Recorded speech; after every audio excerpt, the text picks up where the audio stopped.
Bien, bonjour à tous les élèves de seconde 2. Je vais faire donc une vidéo de présentation de ce que je vais vous proposer de faire pour cette semaine et d'ailleurs qui va aussi nous entraîner sur une partie de la semaine prochaine de manière à ce que vous puissiez avoir les choses précisément. Je vais doubler ça des questions sur un document en traitement de texte sur Word, donc, enfin en PDF en l'occurrence, avec l'ensemble des questions que je vous aurai posées et que je vous aurai expliquées ici.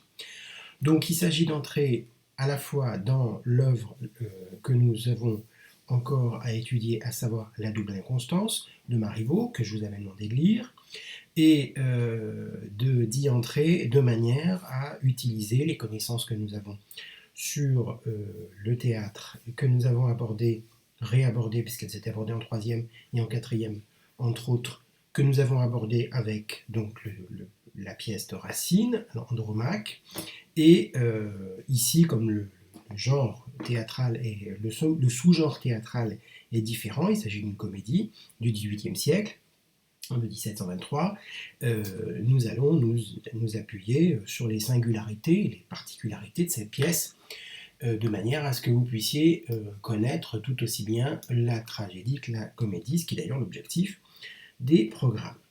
Alors donc la double inconstance, l'objectif dans un premier temps est la compréhension du texte, sa lecture précise. Je rappelle que c'est celui-ci que je vous ai demandé de vous procurer. Vous avez aussi d'ailleurs le texte de la double inconstance sur Wikisource. Donc il est préférable d'avoir cette édition-là, ou celle qui s'en approche, plutôt qu'une autre, puisque ça vous permet de suivre le texte. Là, pour le coup, ce n'est pas un texte en vers, c'est un texte en prose, et donc il faut avoir la même édition, la même mise en page que moi pour que vous puissiez suivre. Alors dans un premier temps, je vais vous demander de faire une lecture analytique de l'acte 1, autrement dit, d'en faire la lecture et puis d'en comprendre à la fois la structure et les grands éléments de contenu. Dans un premier temps, donc, lecture et compréhension.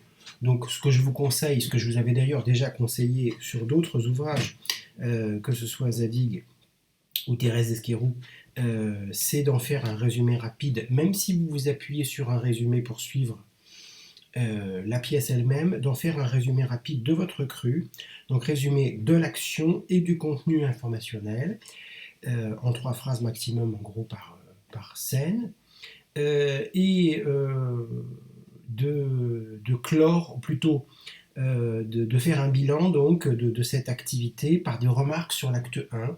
Alors, je vous donne quelques éléments que je vous ai déjà donnés, mais que je confirme. Vous pouvez travailler sur la dynamique de ce premier acte. Par exemple, comment est-ce qu'on passe d'une scène à une autre, comment est-ce qu'il y a plusieurs débuts, par exemple, plusieurs entrées importantes, c'est le cas particulièrement ici. Est-ce qu'il y a des parallèles possibles, c'est tout à fait le cas. Et est-ce qu'il y a quelque chose qui nécessite votre attention, et là de toute évidence il va y avoir plusieurs choses qui vont nécessiter votre attention. Je vous laisse le champ libre sur ces remarques, ensuite évidemment il y aura une correction, hein, de manière à ce que vous puissiez commencer à réfléchir à la façon d'aborder une œuvre littéraire à partir de ce que nous avons déjà fait. Donc là, c'est-à-dire qu'il s'agit d'une compétence qui a déjà été construite et sur laquelle je m'appuie pour pouvoir avancer un peu plus rapidement. Deuxième point, donc, grand B, c'est un rapprochement analytique entre 2 scènes notamment, qui va vous amener à réfléchir sur la pièce tout entière.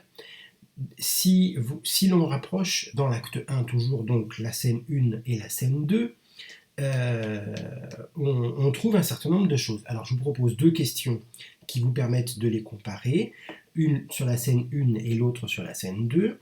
La première, là vous la reconnaissez, en quoi cette exposition est-elle efficace? Donc la scène d'exposition qui est la scène 1 de l'acte 1, vous avez un certain nombre de choses sur la scène d'exposition que j'ai rappelé au sujet d'Andromaque, donc sur lesquelles vous pouvez vous appuyer.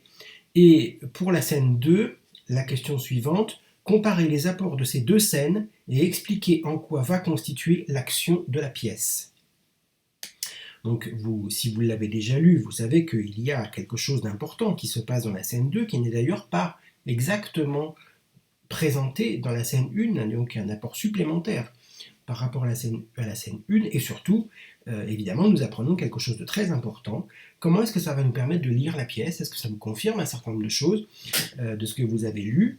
Et donc, là aussi, hein, c'est à vous de voir si vous trouvez quelque chose. Je vous en donnerai un certain nombre d'indications lorsque je vous proposerai, dans quelques jours, la correction de ce travail. Enfin, troisième chose, et là pour le coup ça vous prendra un petit peu plus de temps, c'est la même chose que ce que je vous avais proposé de faire sur Andromaque, mais cette fois-ci donc sur la double inconstance. C'est un travail que vous allez devoir faire en plusieurs fois, puisque pour l'instant nous sommes uniquement sur le premier acte. Nous passons au deuxième acte sans aucun doute. Je vous aurai fait une vidéo pour vendredi, donc d'ici à vendredi nous y passons. Alors la question que je vous poserai concernant la double inconstance dans son intégralité, à la fois pour l'essai ou pour la dissertation, puisque finalement ici ça fonctionne à peu près de la même manière, en dehors du fait que l'essai est jugé de façon moins exigeante concernant la construction du propos. Je vais d'ailleurs donner des indications dans la correction écrite que je vous donnerai de l'essai que vous avez fait sur Andromaque. Donc la question est la suivante. Un critique a dit que Marivaux proposait un théâtre de la manipulation. Dites en quoi cette affirmation s'applique à la double inconstance. Donc je rappelle la phrase. Un critique a dit que Marivaux, c'est l'auteur, proposait un, je cite, théâtre de la manipulation. Il faudrait que vous retourniez voir le mot manipulation. Dites en quoi cette affirmation s'applique à la double inconstance. Donc là, je vous demande de confirmer, d'aller trouver des angles morts peut-être, mais en tout cas de confirmer en grande partie cet élément. C'est ce que j'essaye de vous faire comprendre d'ailleurs par le rapprochement analytique entre la scène 1 et la scène 2. Allez voir ce que c'est qu'une manipulation, vous connaissez le terme, hein, ça n'est pas un terme extrêmement complexe. Dans quelle mesure il y a manipulation? Est-ce que c'est une manipulation sombre ou est-ce que c'est au contraire une manipulation plutôt heureuse?